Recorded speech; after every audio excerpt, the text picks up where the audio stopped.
What is going on, everybody? Sorry for the little start at the beginning. We were in the middle of talking about something else, and I jumped into the show. But these things are. This is how it goes sometimes. I'm coming off of a fairly poor night for myself, NBA wise. It was a good night, showdown wise, but it was not my favorite NBA slate. I definitely, basically, my worst nightmare of what could happen is exactly what happened with Memphis. And as much as we could say, or with OKC, as much as we could say we knew that was going to happen, it's really hard to project the largest blowout in NBA history. And if there was a game, that would have been it. And then it also came in, Poku was 0.5%, and then boom, he comes in, he's got 9 fantasy points in like 4 minutes, and they take him out. And then it's just like, I don't know what the hell they were doing, but it was certainly not trying to win a game, but I don't know why you need to throw a game that badly. Like, it was really, really ugly. And they were just outmatched on top of it. Anyway, so I got that wrong, and that hurt me. And that's where I was at. Sheets, how did you do? And then let's get into tonight's slate.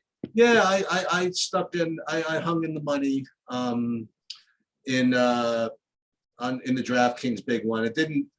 Let me tell you this: when they announced all those guys out, and they announced Giannis out, if you told me like some of the points that you would need to win would be like as low as they were, I mean, just right, just kind of amazing actually. So I played Middleton and Portis, and in the end, they actually, I would say they got there, but in the end, they actually didn't at least snowflake. Right.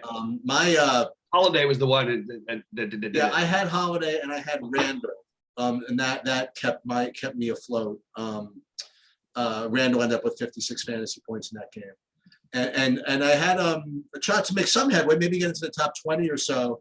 But Nurkic was having a kind of a poor game, and they were going to put him in for the last 7 minutes. But after 30 seconds in the game, the other team hit a three of the set, and they just kind of threw in the towel and took everybody out. Yeah, I saw that. Yeah. All right, well, let's get into it, and let's talk a little bit about this slate, because it's a much bigger slate with a million options. And again, we already have injury news this morning, and we're guaranteed to have a little bit more. It's just part of the NBA. So those late swapped, late everything.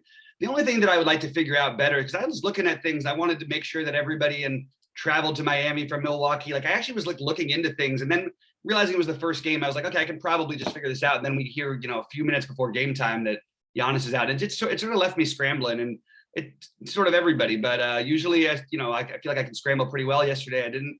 Today we're gonna have to scramble again. But we're gonna start off by, before we get into all the plays, there's gonna be some massive chalk, I think, especially on Dallas.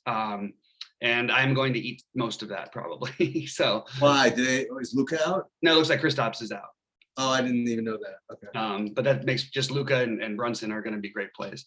Right. All right, let's talk about Cleveland, Washington to start it off. And on the Cleveland side, I think Rubio's cheap enough to take a shot on, but I'm wondering if we're going to need to do that by the time it's all said and done on this one. Just it feels like an uninspired play. Mobley is so good. I feel like he's always viable. Is there something especially that stands out about this matchup? Not really. He's just good, and he's got a ceiling. I think I'm probably going to leave the Cleveland side alone. And on the Washington side, it's that same conversation we can have every day. That yesterday, the last game was the hardest example of it, because they both smashed. They both went nuts, or they both smashed for the minutes they were in. Gafford put up 40 and ended up playing 26 minutes. Harrell also was just absolutely crushing while he was in, but he ended up playing, I think, a little bit fewer minutes than Gafford the other day. And he played 21 minutes, put up 40, 30, 37, 36. So they combined for 76 fantasy points between the two of them. I have interest in both of these guys. I actually think if you're going to talk about GPPs, I think that Harrell's the better play. I think that he's got more upside in his minutes in general. I think at 5,600, he's a better fantasy point per minute producer. And I think it's kind of an interesting at the moment off the board play that I don't think people are going to think about. So I kind of like that. And that's pretty much all I've got from this game. Yeah, I even have less. This was like the one game I have. You'll see my thing. This is like 0-0. I have literally X'd out this whole game. I didn't really like too much of any of it. I didn't even think about looking into the Gafford and or Harrell. So for me, this is literally the only game that I don't have an opinion on. For what it's worth, Gafford and Harrell situation. But I did forget one other thing. Dinwiddie I actually kind of like a little bit. I think he's probably a better play than than Rubio, but not an inspiring play. Just he's fine. The reason I was into the Gafford and Harrell thing partially is I think this might be the only time you get to see them both at the same time. I really think there's a chance that you'll see Harrell and Gafford out there matched up with Mobley and Jared Allen. So you might actually have some minute ceiling on a little bit more minutes upside for them than usual. Just throwing that out there. All right, let's talk about Miami and Indy. And I'd love for you to start this one off because I'm really curious to hear. I know the projections are going to love Dedmon. I'm curious your thoughts on this game. Yeah, so at least we know, right, that Bam and Butler are out, which I guess that's good news. And the four guys from Miami who are going to look good are Dedmon and Caleb Martin and Hero and Lowry. I always have a little bit, I would prefer to play the better players. So I prefer to play like Hero and Lowry if I possibly could. And Dedmon, yeah, I mean, like I said, he's projecting, he's not projecting like a lock or anything like that. He's just projecting as a guy. I mean, really, he's if you looked at what I looked at right now, like I'm like listing all these guys at point per dollar, like there's nothing. And again, I didn't get the Kristaps news yet. You know what I mean? So I'm not presuming that. I'm sure Brunson or whatever is going to be ridiculous or somebody. I don't know, whatever it is. Or Cleve, we'll talk about that later. But Dedmon is just kind of okay. I mean, like nothing that you have to play. The interesting thing, I mean, not interesting, but on the Indiana side, I like both Duarte and LeVert on DraftKings, but on FanDuel, LeVert's basically free. So you have to, and he hasn't exactly performed very well. He looks off, but he's also missing shots, so it's hard to tell if maybe that's affecting him. But he's really shooting horribly for the most part. But you're right that he looks like you got to play him on FanDuel. I do feel a little nervous with him. Like I watch them play, and it's almost like playing him feels like playing Duarte, but at a higher price. Maybe. Sorry, what were you saying about that? And that was it. Those are the guys I liked in Indianapolis. I liked Duarte and LeVert, and then on Miami, Hero, Lowry, and then again, if any of these value guys end up like too chalky, I'm just not doing it. And then Dedmon and Caleb look like the best values, but they're nothing like you have to play. I don't think. No, certainly nothing you have to play. I'm stuck what to do with prioritizing Miami. Dedmon, I still think I'm going to have a decent share of him, but if he's really going to be a 50% owned at this, I just don't. Oh, thanks. It just feels weird and wrong. But then I think about the bigs on the court and how many minutes he should play, and it's like I'd probably play any. I mean, please, I wish give me Montrezl Harrell or Gafford in this situation. But I do think at 4,800 is still very reasonable. I didn't even double check his price on FanDuel yet. I'm going to do that at this moment. Why is it taking so long? 55. Wow, he's actually going to be owned over there too. Yeah, this is a weird one. The only thing that I want to point out that's interesting here is, so we went through all the reasons why the Duncan Robinson was a good fade. We talked about this sheets. Hopefully people didn't play it. I didn't play it. And he has been, uninspiring to say the least. But now you've got an unowned Duncan Robinson in a good matchup, and I'm sort of open to taking a look at that. Like I'm open to Robinson, I guess. Hero feels very scoring dependent at times, and it was frustrating the other night because he was struggling. Lowry, it's a little more than I usually want to play for Lowry, but I still think I might get some exposure there. I'm probably going to end up playing one of these guys. I do think Lowry on FanDuel at 68. They got blown out of the last game. He lost his fourth quarter run. That could happen again, but I'm not going to count on that happening with Indy. So that's what I like there. And then Brogdon on FanDuel, I think, is a good play. And then Duarte, look, I love this guy. It's just a crowded backcourt, and the usage wise, it's crowded. So Duarte and LeVert are both in play for me. But I don't know how much of it I need to have. Anyway. Brogdon, by the way, was one of the weirdest examples. The other night, he was 7,700 on DraftKings and 72 on FanDuel. So obviously he's going to be more on FanDuel, but he was like 36% owned in the big one on FanDuel and 3% owned in the big one on DraftKings. And he put up 53. Pretty nuts. All right, Philly, Atlanta. I think you know what I'm going to say here. So I am just going to continue to say, look, Embiid was 2 of 14 in the last game. Atlanta, while they are good around the rim defensively, he was 3 for 17 by the end of the game. He did make another shot. He did have 18 rebounds, 6 assists, 2 steals, and 3 blocks. But this is the kind of thing he's going to do. He's got, he puts up 70 almost all the time in that spot in that Boston game there. It's just literally just shooting 3 for 17 is just, it's something you're not going to see from Embiid, but once or twice a year at most. So I like Embiid. I know it's a tougher matchup. I think that his ownership will be low, and I definitely want to keep playing Embiid at low ownership.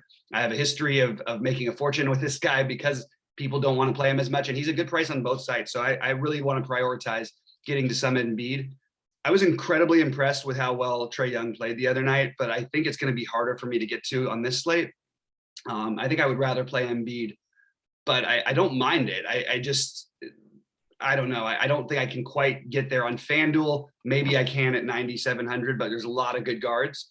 And then we need to figure out what's happening. You know, we have no, what's it called, but you know, Gallinari at 4,100, like, I know it's not a guy we like playing during the regular season, but like, if he's going to play 30 minutes, I'll play Gallinari. And I think Collins is fine, but nothing overly special.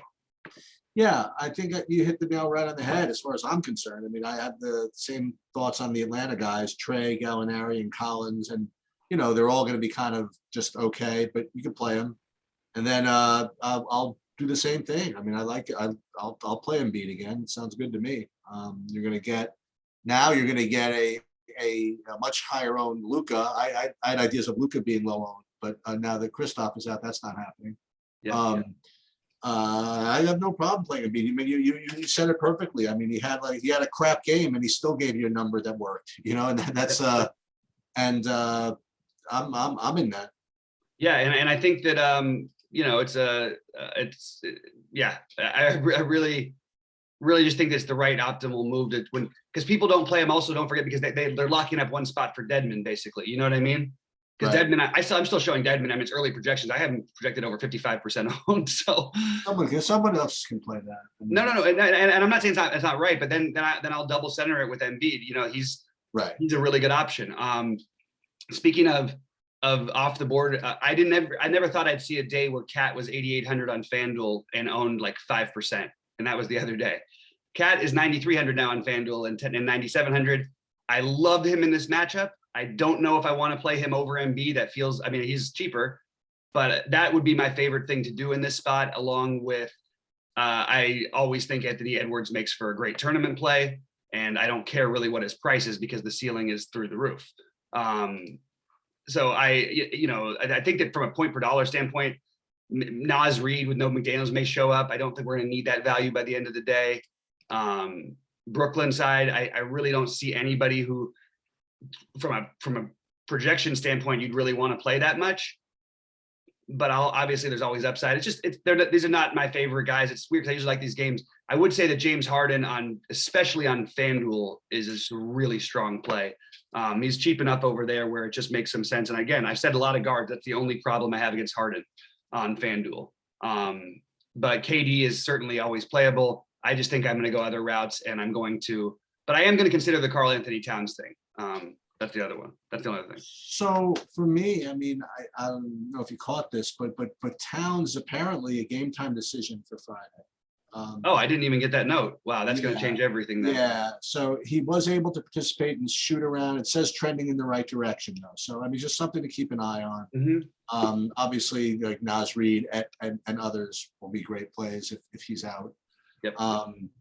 But assuming he's in, I do like him. And then, I mean, like you said, you could play. Who are they going to guard him with? What? Who can guard him? No, nobody can ever guard him. Really. No, but I mean, it's talking about LaMarcus Aldridge getting played off the court. How is he going to guard him? Right. Like Griffin, there's a DNP CD lately. I guess they are going to have Claxton back. So, I mean, like, he can't guard him, but at least it's a big athletic body that can maybe do something to him. But I'm sorry. Speaking of which, on FanDuel, LaMarcus Aldridge is pretty cheap over there. Is D'Angelo Russell active? Has he been playing? Is it still a thing, him going back to Brooklyn or something? Or I mean, I think there's something to be made for that. He is the kind of guy who would do that. So that's kind of interesting. I mean, what's the price is a little turned me off though on DraftKings, but maybe on FanDuel. Where's he at on FanDuel? My thing is working slowly. It's kind of pricey, and by the way, he's looking to get some ownership. I think it's a thing. I think it's enough of a narrative I could buy into. It's just a little higher of a price than I want, so I can get behind the Russell thing. Yeah. But I think James Harden and Durant are always, like you said, I mean, they're not going to project to be great point per hour plays right now, but they always can get 70. Yep. Always possible. So yeah, you could play. Yeah, you want to spend the money, you can certainly afford it. You can afford it. You play Cat and Harden, Yep. have fun. I mean, it's certainly possible. Yep. Yeah, I am into it. Let's talk a little bit about Orlando at Houston. Yeah. I feel like we're supposed to do a lot in this game. Like, I feel like this is a game to target. You have two terrible defenses and a bunch of guys in these middling ranges and potentially injury lose with Kevin Porter Jr. We don't have yet, which does open up some other things for basically everybody. Armani Brooks and Jashawn Tate probably being the biggest beneficiaries in for different reasons. Also Christian Wood, but he's a little bit pricey. I like Terrence Ross as a long shot play in this kind of a matchup. Wendell Carter, Franz Wagner, Mo Bamba, Cole Anthony. I have interest in all of these guys in a middling. Let's just say I was playing 150, I think I would have 20% outside of Ross, maybe even including Ross, of all those guys. That's where I would be. I think Ross is going to project really well and going to take money. If you want, I'll bet you by the end of the day, nobody's playing him.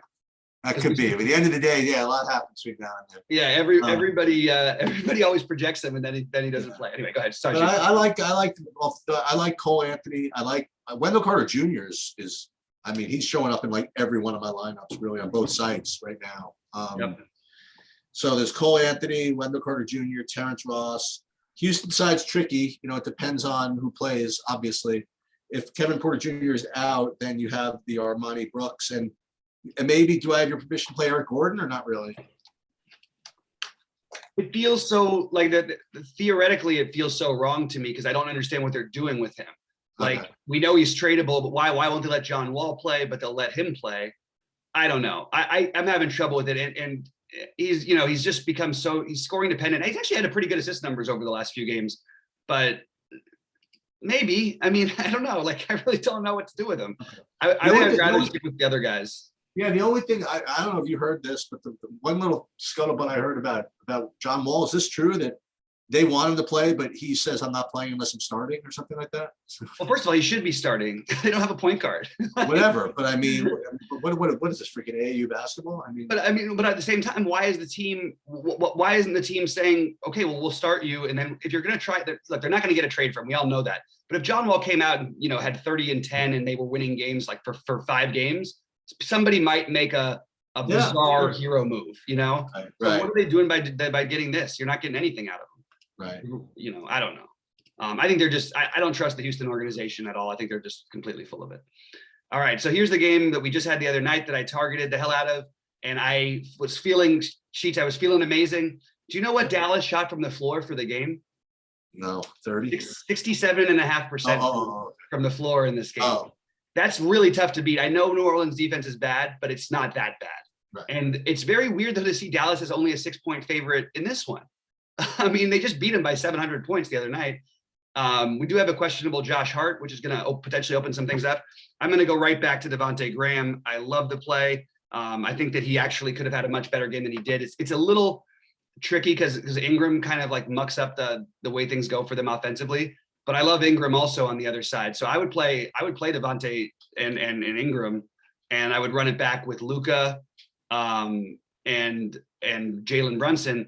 And I would even consider potentially playing Kleba tonight in a stack, but yeah, why not? Yeah, I mean, it's okay. It's not because there's other value that's probably going to look way better than Kleba.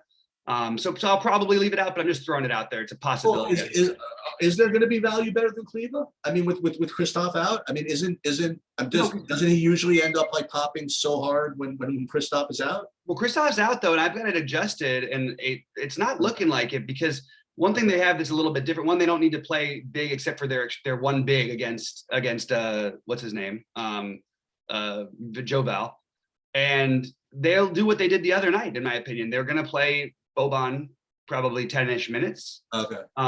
Which is what he got the other night. They're going to play Dwight Powell 15 to 20 minutes. I don't know. So I'm open to it. I don't think I'm going to go there, but I do love the Brunson, Luka, Ingram, and Devontae combo. Yeah, I agree with you. I like Graham. I like Hart if he plays. I like Ingram. Who's the fourth guy? There's another guy. I literally can't read my own writing. Oh, the Herb Jones? Is he something? So that's going to be one of those early in the day, shows up as being a good value. Okay. But again, as part of a game stack, like what's great about playing Herb Jones in a game stack is that he doesn't really take away from these guys because he doesn't have any usage.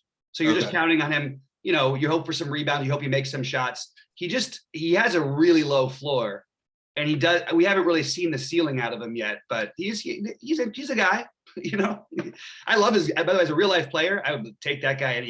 All I would want if I was NBA guys, I would only want 3 guys who really are that offensively minded. And I'd like Herb Jones type of guys on the other side because he just plays defense and does all the other things like Maxi Kleber kind of.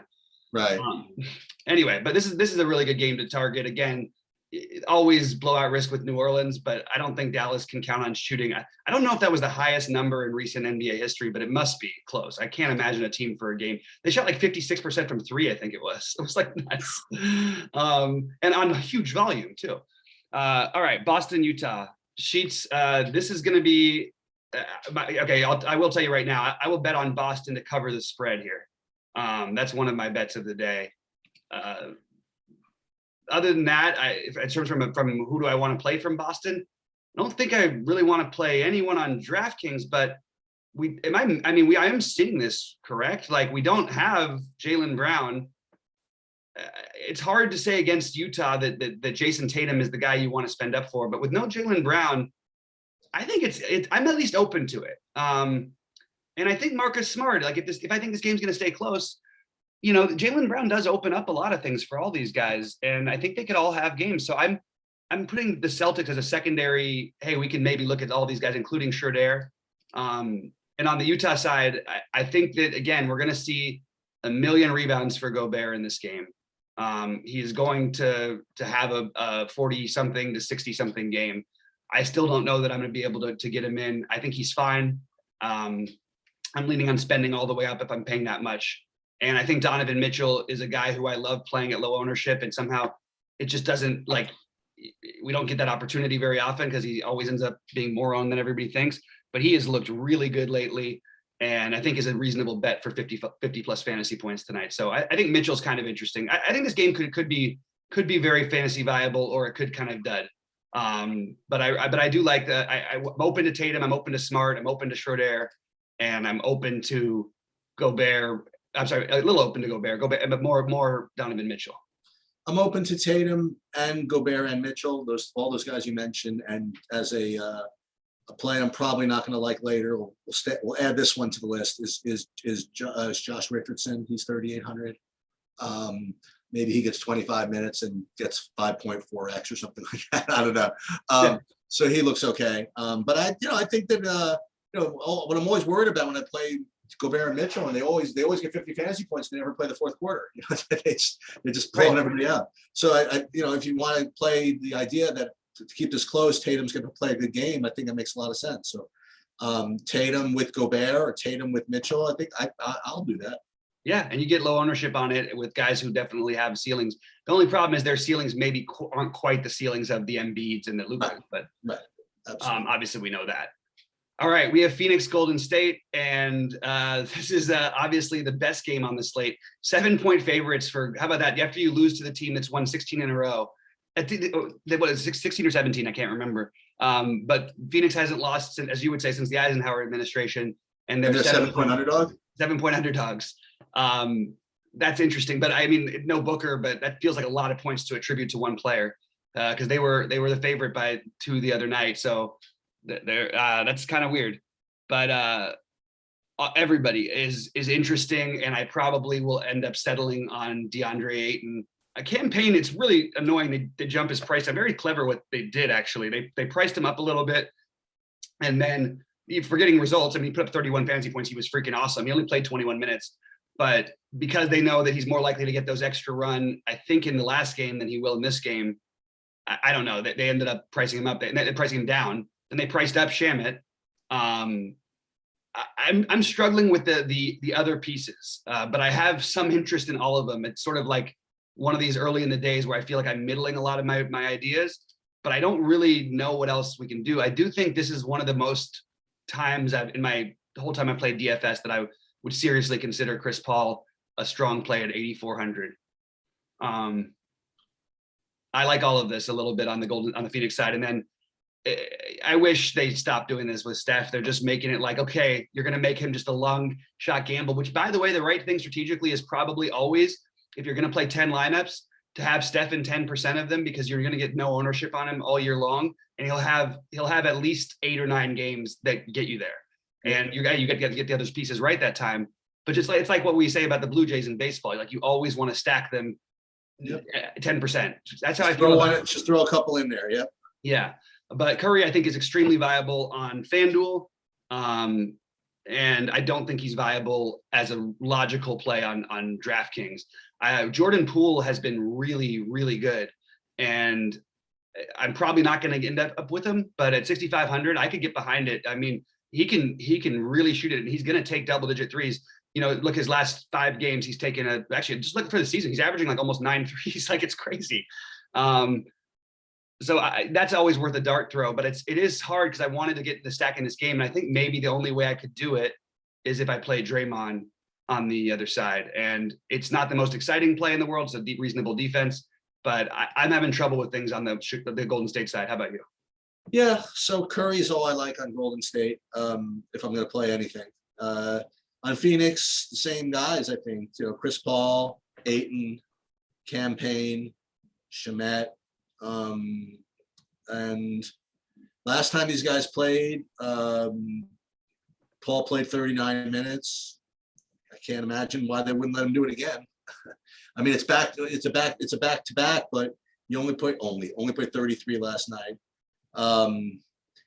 This is a huge game. You know what I mean? They've won 100 in a row, and this is against like you said, and they're playing Golden State, and they're not favored. I mean, they're gonna put it out there. I think this game. Yeah, I hear you, but I don't think I need to double check my NBA, but I would obviously be shocked if this is not the national televised game tonight. The only thing is, if they made it before the season, the Lakers and Clippers would tend to be that draw. So I got to double check that. But the reason that's really significant is because if it is the nationally televised game, we should know beforehand. But I see after they already beat Golden State, now you don't want to stop a winning streak. No. But no. Is there maybe an argument for like resting, like sort of like we got you kind of a thing? We see it all the time in the NBA. We see players rest against good teams all the time. I don't know. I'm just thinking out loud here because it is a back-to-back. Chris Paul is 700 years old.